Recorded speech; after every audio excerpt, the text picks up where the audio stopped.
Le silence est parfois la plus puissante des réponses. Épictète.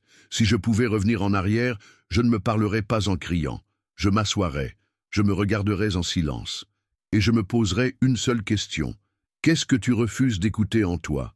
Parce que maintenant je le sais, les plus grands avertissements de la vie ne viennent pas du bruit, mais du silence. Le silence d'un regard qui s'éteint, le silence d'un cœur qui s'éloigne, le silence de ton propre corps qui te supplie d'arrêter, mais que tu ignores. À cette époque, je pensais que tout se réparait avec des excuses, que l'amour pardonne tout, que l'amitié résiste à tout. Mais la vérité, c'est que ce qu'on néglige dans le calme finit toujours par exploser dans le chaos. Je ne voyais pas les signaux, ou plutôt, je ne voulais pas les voir, parce que j'étais trop occupé à avoir raison, à courir, à vouloir être fort. Mais au fond, j'étais juste sourd, sourd à ma fatigue, sourd à mes besoins, sourd aux autres. Le stoïcisme m'aurait aidé à comprendre ça. Il m'aurait dit, ce que tu ne contrôles pas, observe-le. Ce que tu ressens, accepte-le. Ce que tu fuis, affronte-le.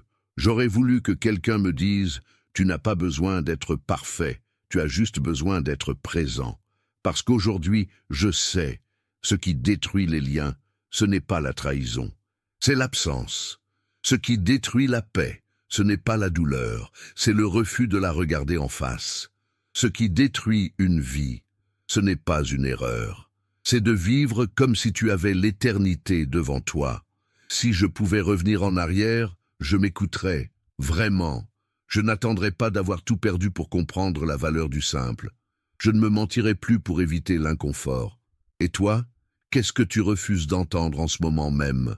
Le silence autour de toi essaie-t-il de te dire quelque chose? Dans le prochain chapitre, je te dirai ce que j'aurais dû comprendre avant de blesser ceux que j'aimais. Et si ce que tu entends ici résonne, ne garde pas ça pour toi. Like, partage, commente, parce que ce message peut être la clarté que quelqu'un attend depuis longtemps. Ce n'est pas celui qui crie le plus fort qui est le plus en colère, mais celui qui ne se connaît pas. Sénèque. Si je pouvais revenir en arrière, je me prendrais par les épaules et je dirais ceci. Tu n'as pas besoin de te défendre à tout prix. Tu as besoin d'apprendre à aimer sans blesser, parce que je confondais force et brutalité. Je pensais que parler fort, c'était affirmer sa valeur. Je pensais que répondre du tac au tac, c'était prouver qu'on ne se laissait pas faire. Mais j'ai compris trop tard que chaque mot lancé sous la colère est une flèche que l'on finit par se planter soi-même. Je croyais que c'était eux qui me faisaient du mal, mais c'était moi. Moi et mes blessures non guéries, moi et mon impatience, moi et mon besoin maladif d'avoir le dernier mot. Le stoïcisme m'aurait appris une chose essentielle. L'homme sage ne cherche pas à vaincre l'autre, il cherche à se vaincre lui-même. Je ne l'ai compris qu'après avoir blessé les personnes que j'aimais le plus. J'aurais voulu me dire « Respire, regarde, tu es en train de casser quelque chose que tu passeras ta vie à regretter. Tu sais ce qui est cruel ? Ce n'est pas ce qu'on dit, c'est ce qu'on dit sans en mesurer l'impact. C'est la facilité avec laquelle on détruit ce qu'on a mis des années à construire. Et c'est le silence qui s'installe après, celui que tu ne peux plus briser. Aujourd'hui, je comprends que la vraie virilité, la vraie maturité, la vraie puissance, ce n'est pas de gagner une dispute, c'est de savoir se taire quand tout en toi hurle, c'est de choisir la paix même quand l'ego réclame vengeance. Voici 3 choses que je me dirais en regardant droit dans les yeux mon moi du passé. Tu n'as pas besoin d'avoir raison, tu as besoin de rester humain. Ne parle pas quand tu es en colère, écoute-toi d'abord. Ce que tu veux dire peut attendre. Ce que tu risques de perdre, non. Je me dirais aussi ceci. Tu n'es pas faible parce que tu es calme. Tu es fort parce que tu te contrôles. Si tu es en conflit avec quelqu'un en ce moment, si tu sens que tes mots dépassent tes intentions, fais une pause. Respire. Tu remercieras ce moment plus tard. Dans le prochain chapitre, je parlerai du poids invisible qu'on porte quand on vit avec des regrets que l'on ne peut plus réparer. Ce n'est pas la douleur du moment qui pèse le plus, c'est celle de savoir qu'on aurait pu l'éviter. Inspiré de Marc Aurèle. Si je pouvais revenir en arrière, je ne chercherais pas à changer tout ce que j'ai vécu. Mais il y a certaines choses que j'essaierai de réparer avant qu'il ne soit trop tard. Tu crois que tu as le temps, tu crois que tu pourras appeler demain, tu crois que tu pourras dire « pardon », dire « je t'aime », dire « j'aurais dû être là ». Mais parfois, demain n'arrive pas.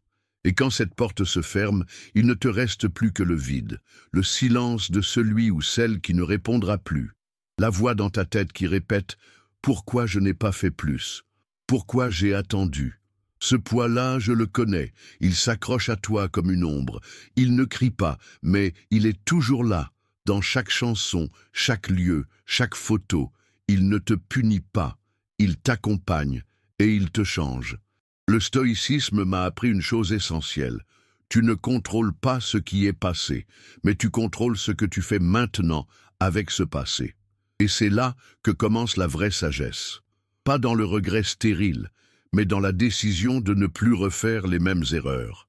Si je pouvais revenir en arrière, je me dirais « va les voir, appelle-les, demande pardon même si tu as peur, montre que tu tiens à eux tant qu'ils sont encore là. » Parce que quand on attend trop, on finit par devoir écrire des lettres qu'on ne pourra jamais envoyer. On finit par parler à des tombes, à des souvenirs, à soi-même. Et le pire dans tout ça, c'est que ce n'est pas la vie qui nous a empêchés, c'est notre orgueil, notre distraction, notre croyance absurde que les gens et les moments nous attendront. Voici 3 choses que j'ai apprises. Trop tard. Le pardon qu'on n'a pas demandé finit par nous empoisonner. L'amour qu'on n'a pas exprimé finit par se transformer en douleur sourde. Ce qu'on remet à demain est souvent ce qu'on ne fera jamais. Alors, aujourd'hui, je te pose une question simple. À qui devrais-tu parler maintenant, avant que ce soit trop tard? Ne laisse pas cette question sans réponse. Dans le prochain chapitre, je vais te dire la plus grande vérité que je me dirais si je pouvais vraiment revenir en arrière. Un seul mot, une seule idée. Mais qui peut changer une vie entière? La vie n'est pas ce qui t'arrive. C'est comment tu choisis d'y répondre. Épictète.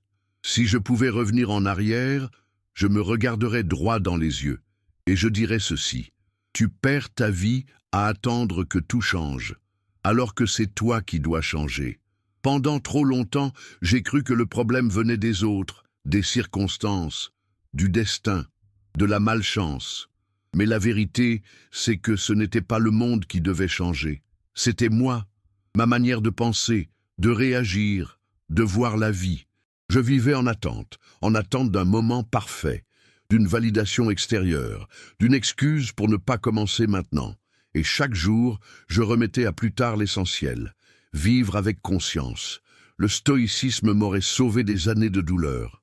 Il m'aurait dit, tu ne contrôles ni le passé, ni les autres, ni la fin de ton histoire, mais tu contrôles ce que tu es ici et maintenant. Si j'avais compris ça plus tôt, j'aurais souffert moins longtemps. J'aurais aimé plus profondément, j'aurais vécu plus pleinement. Parce qu'en vérité, tu n'as pas besoin d'une autre vie.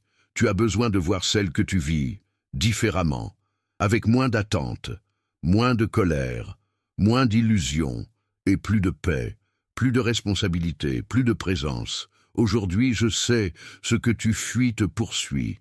Ce que tu refuses de sentir finit par te dominer. Et ce que tu négliges en toi finit toujours par t'exploser au visage.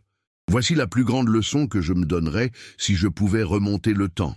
Tu ne peux pas changer ton passé, mais tu peux honorer chaque douleur en agissant mieux aujourd'hui. Chaque seconde que tu gaspilles est une chance que tu ne retrouveras jamais. Tu n'as pas besoin de plus de temps, tu as besoin de moins d'évitement. Je me dirais, fais la paix avec ton histoire. Ne laisse pas ton passé devenir ta prison. Tu es encore vivant, tu peux encore choisir. Et toi? Si tu pouvais parler à ton passé, que lui dirais-tu? Dis-le en commentaire, pas pour moi, pour toi, parce que parfois, écrire une phrase, c'est le début d'un changement de vie.